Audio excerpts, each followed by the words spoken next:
It started with glances. Not the kind you plan, not the ones you time with their schedule, just those passing, half-accidental ones you hope they don't catch.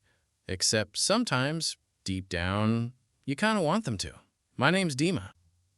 I've lived in this old 5-story building in Moscow for about a year now. 3rd floor, same spot near the stairwell, with the busted light bulb nobody bothers to fix. It's the kind of place where you hear your neighbors sneeze through the wall, but everyone still pretends we're strangers. That's how it was, until he moved in.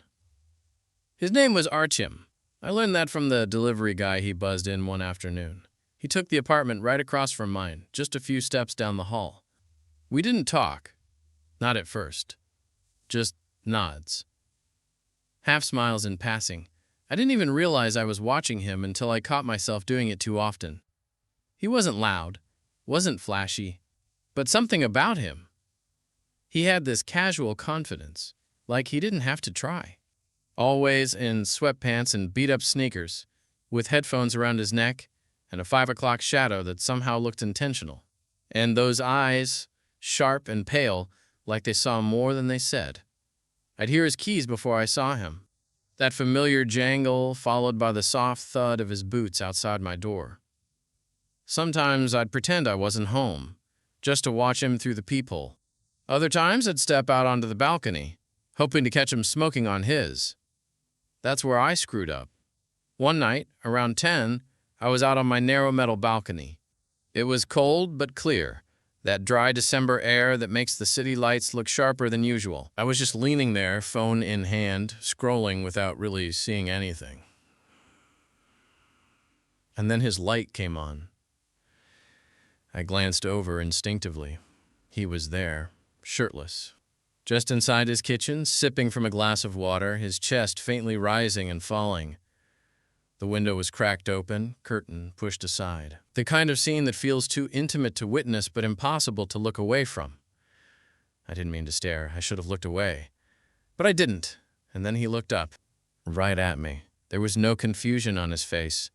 No, "Do I know you?" squint. He didn't look startled or annoyed. He just looked, and he didn't stop. My heart jumped. I froze. My phone dimmed in my hand. We stared across the courtyard, maybe 4 meters of cold winter air between us. It felt like hours, but it was probably only a few seconds. Then he raised his eyebrow. Not all the way. Just a slight, curious arch. And for the first time since he moved in, he smiled. Not wide, not obvious. Just enough for me to notice it wasn't polite. It was intentional. I panicked and ducked back inside, slamming the sliding door shut harder than I meant to. For the next 10 minutes, I paced around my living room like I'd just committed a crime. What was that? Why didn't I just turn away? What the hell was that look? I peeked through the curtain a few minutes later. His window was closed now. The light was off. But the smile, that little smile, was burned into my memory. And the worst part? I couldn't tell if I felt embarrassed or intrigued. Because deep down, I had a feeling that he didn't just look back by accident. He looked back on purpose. The next day, I tried to act normal, whatever that meant. I got up, made my crappy instant coffee, and sat in front of my laptop pretending to work. I answered 3 emails, refreshed the same webpage 7 times, and stared at the hallway through the peephole like a total creep. Around noon, I heard his door open. I panicked, almost knocking over my mug, and scrambled into the kitchen like I had something to do there. My heart was racing. This was ridiculous. He wasn't going to say anything. He probably thought I was some weirdo perv. Why wouldn't he? Except a minute later, there was a knock. On my door. 3 light, deliberate knocks. I froze, hand on the fridge handle, and just stood there like an idiot. Another knock, then silence. I slowly opened it. There he was. Artyom. Same hoodie from last night. This time zipped halfway down with a plain white t-shirt underneath. He was holding a roll of trash bags and a confused expression. "Hey," he said casually, "you wouldn't happen to have a spare bag for bottles, would you? I just ran out." I stared at him. Yeah, sure." I turned, rummaging under the sink even though I knew I had a fresh pack sitting right there. My hands felt stupid, like I'd never used them before. I finally grabbed one and turned back around. He hadn't moved. He was still standing in my doorway, eyes on me in that calm, unreadable way, like I was a puzzle he wasn't in a hurry to solve. "Thanks," he said, taking the bag, brushing his fingers against mine a second longer than necessary. Then, before I could say anything, he added, "You okay?"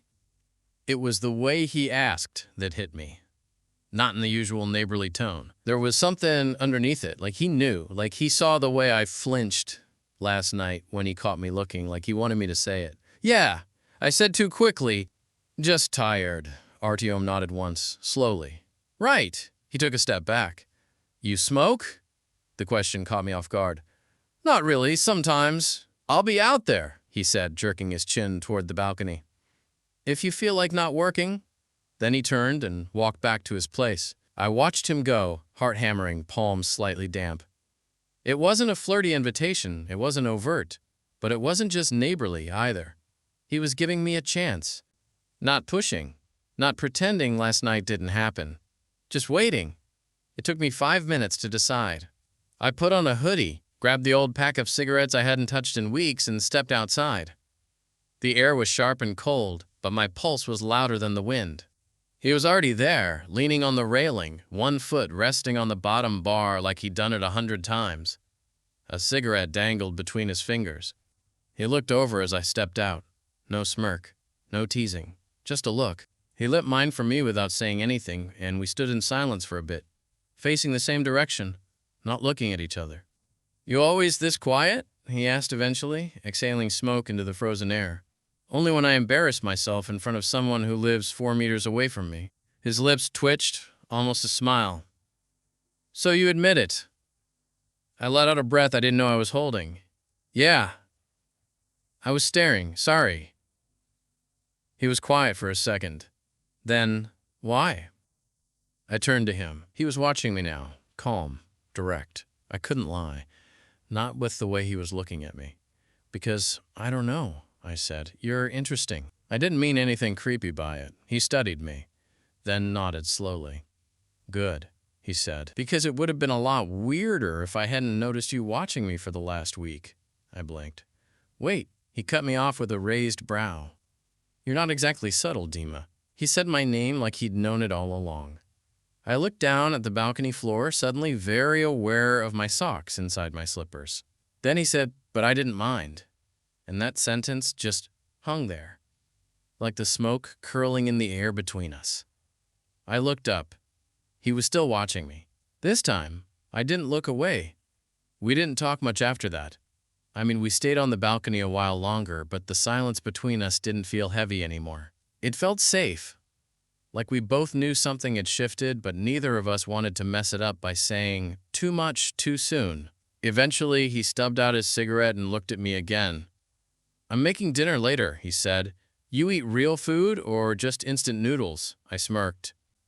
"Mostly disappointment and salt." He laughed, an actual full laugh that softened his whole face. He had a nice laugh. Not loud, but warm, like the kind of sound that stays with you after the conversation ends. "You're coming over," he said, like it was already settled. And it kind of was. He texted me around 7.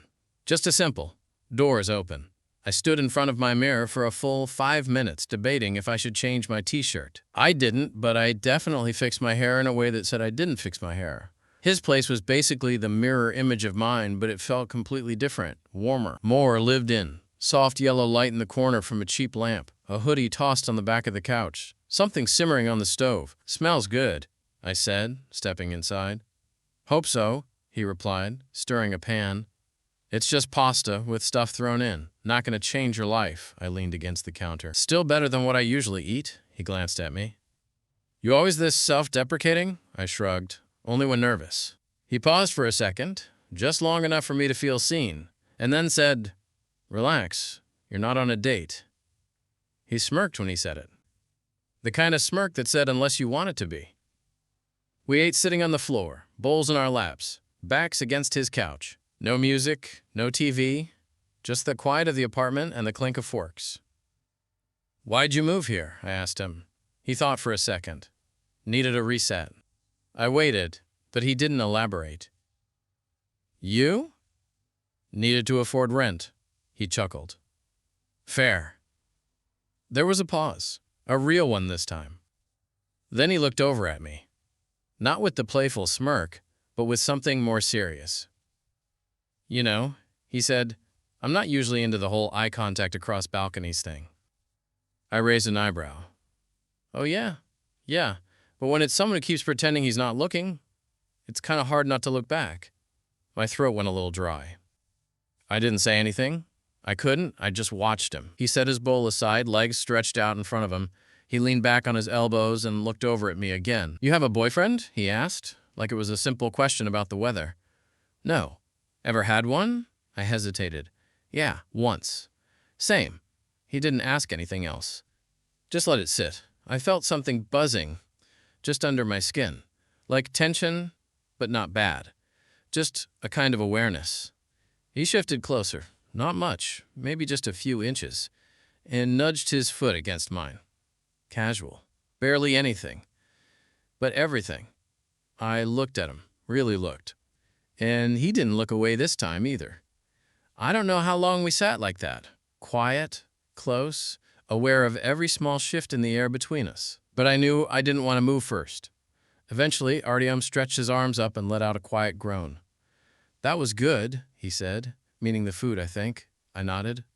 Yeah, thanks. He looked at me again. You're really nervous around me, huh? I didn't deny it. I just gave him a crooked smile. You're not exactly easy to read. He tilted his head like he was thinking about that. Is that the problem? You want to read me? There was a pause. I could feel my pulse in my ears. I don't know what I want yet, I said honestly. Artyom nodded, like he appreciated that answer more than anything else I could have said. Okay. He said it so simply, like he wasn't going to ask for more than I could give. Like he understood something even I hadn't figured out yet. Then, without warning, he stood up. For a split second, I thought maybe that was it.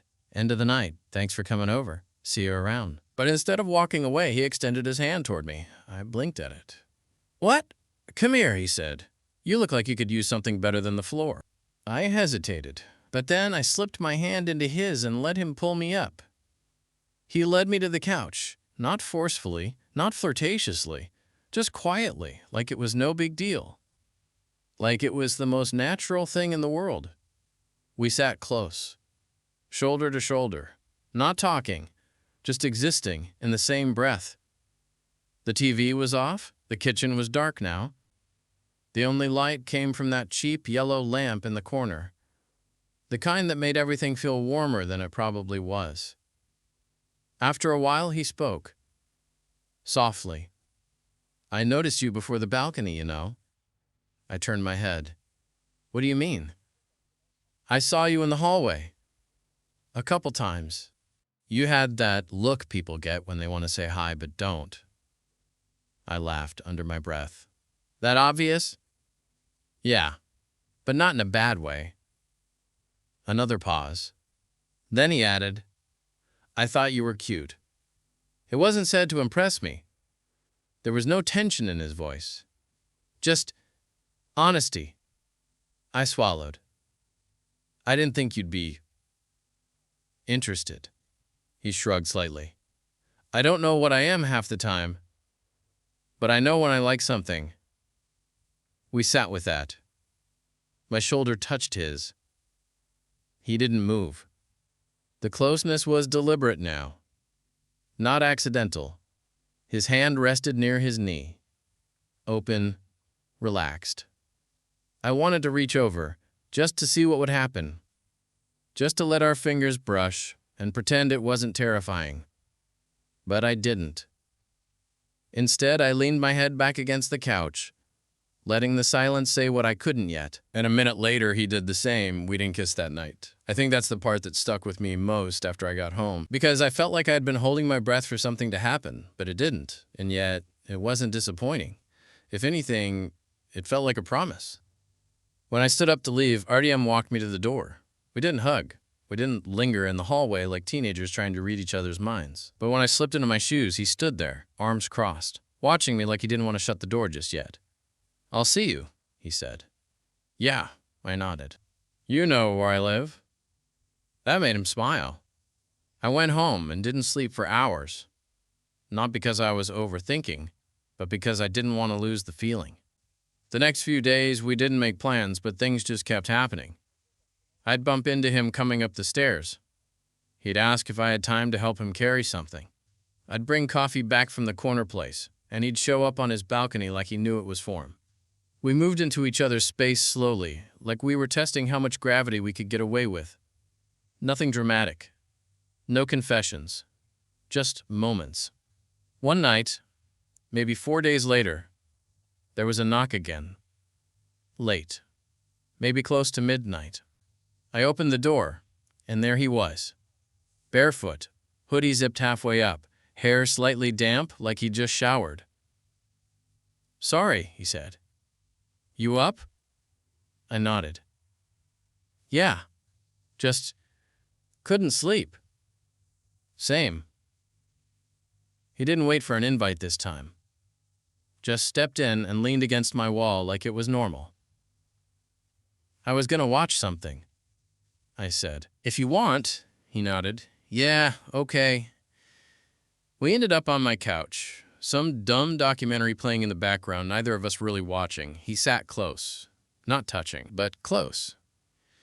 Eventually, I pulled a blanket off the back of the couch and tossed it between us. Have to share, have to see what he'd do with it. He didn't hesitate. Just slid closer, the edge of his thigh pressing lightly against mine. And then, finally, his hand found mine. No big gesture, no fingers intertwined. Just the back of his hand resting against mine under the blanket, warm and steady. He didn't look at me. He didn't have to. My fingers curled toward his. He let them. That was it. That's all it was. But I've never felt more aware of someone's touch in my life. We fell asleep like that. Sort of. Not fully. The kind of sleep where you're aware of the other person's breathing next to you, of the weight of their body shifting, the blanket moving just slightly when they exhale too deeply. When I woke up, it was still dark. The room glowed faintly from the screensaver bouncing around my TV. I turned my head. He was still there, asleep. His head tilted toward me, our hands still closed under the blanket. That was the first time I let myself really look at him up close. No movement. No tension. Just him. Soft. Real. I think that's when it hit me. Whatever this was, whatever we were starting, it wasn't just about glances and tension and chance. He came back. And he stayed. Morning came slow. When Artyom finally stirred beside me, it was with the kind of lazy, quiet movement that told me he wasn't in a rush to leave. He blinked a few times, took in the room, then looked at me without saying anything. I half expected him to pull back, to make some offhand joke and reset everything to neutral, but instead he gave me a sleepy, almost private smile, like something we weren't supposed to have shared just slipped between us. "Morning," he said, voice low and rough. "Hey," I replied, barely louder than a whisper. We didn't move for a while. My body was sore from sleeping, half sitting, half slouched, but I didn't care. His leg was still touching mine. Our hands weren't exactly holding anymore, but they also hadn't moved far. Just enough to keep it from being too obvious. Eventually, he stood and stretched, hoodie riding up just enough to show the edge of his stomach. "You want coffee?" he asked, rubbing the back of his neck. I blinked. "You're making coffee? In my apartment?" "You got the good stuff," he said with a grin, already walking toward my kitchen like it was his. It became a thing. Not a routine. Not yet, but something like one. A pattern with no rules. Sometimes he'd come over late at night, not saying much, just flopping onto the couch beside me and letting his body lean into mine like it was no big deal. Sometimes I'd catch him outside, fixing his bike, and we'd end up talking for an hour in the stairwell while someone's laundry spun behind us. We still hadn't kissed. And honestly, that made it feel even more intense, because everything we were doing, all the sitting too close, the sideways looks, the shared food and quiet glances, felt like a slow, steady build towards something neither of us wanted to rush. We started texting more too. Nothing overly flirty, just enough to stay in each other's orbit. Him, rain's loud tonight. You up?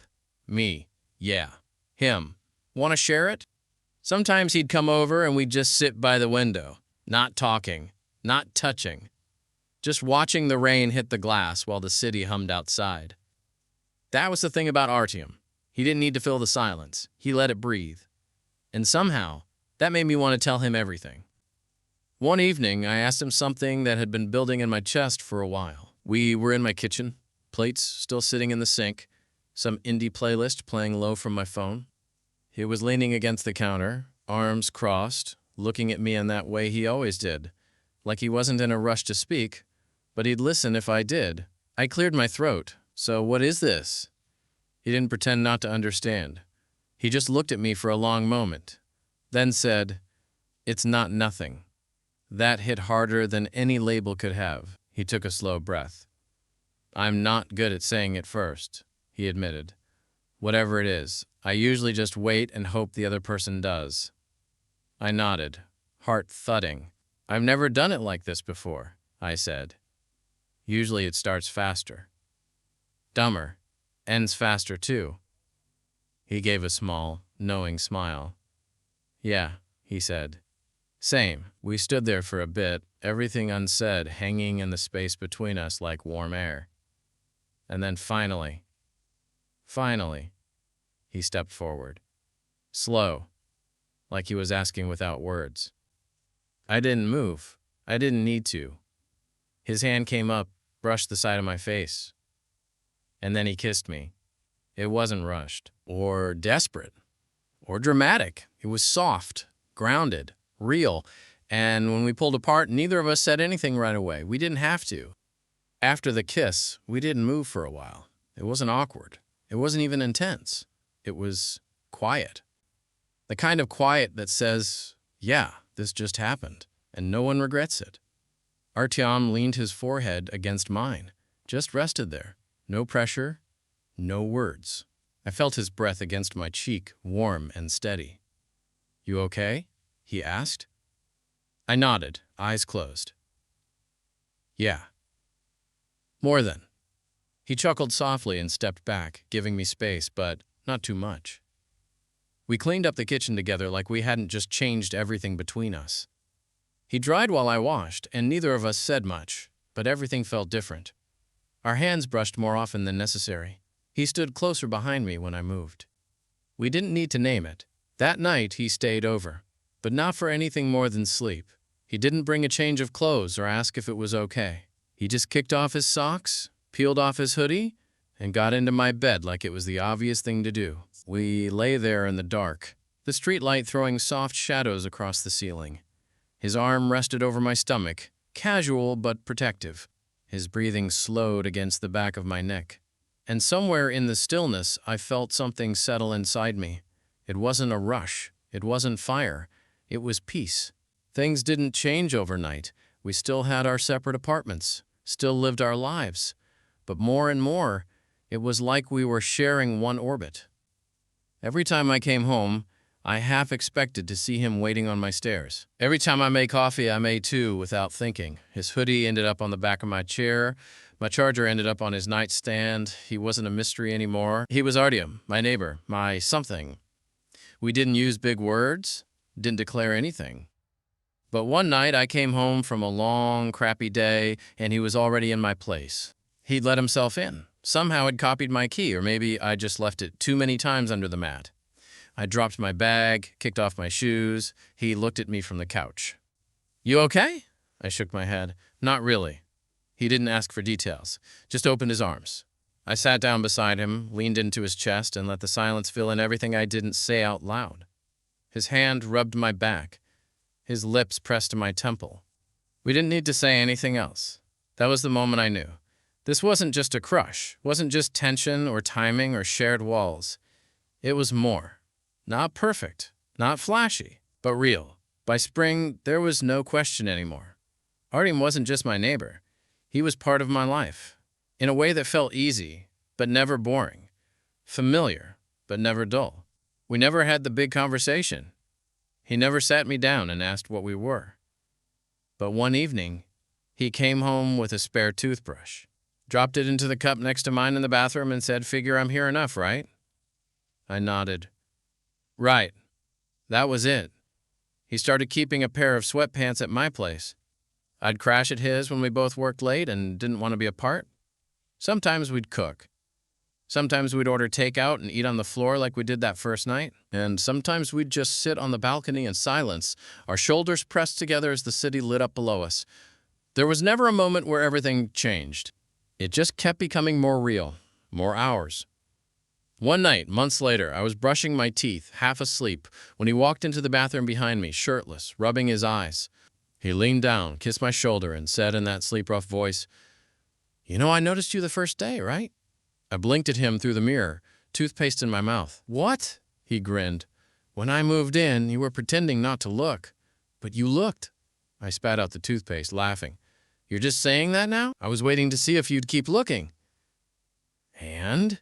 He kissed my cheek, then turned to grab his razor. "You did? We didn't talk about it again. Didn't need to." People talk a lot about how relationships start. Some say it's in the spark. Others say it's in the first kiss. The drama, the highs, the fights. But for me, it was in the way Artem looked back. Not just once. Not just when it was convenient. But every time. He saw me looking and didn't look away. He stayed.